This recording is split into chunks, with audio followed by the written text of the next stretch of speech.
صحابہ کرام ہر سال حج کو جاتے اور اتنی زور سے تکبیر کہتے کہ پورا مینار گونج اٹھتا تھا۔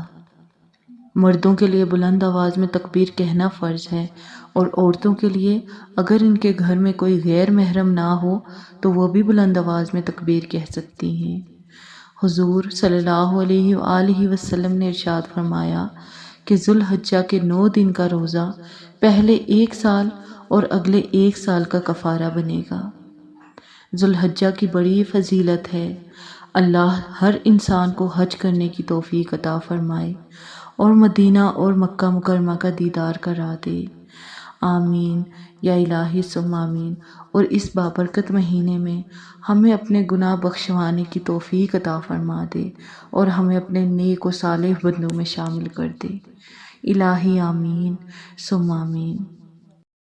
اللہ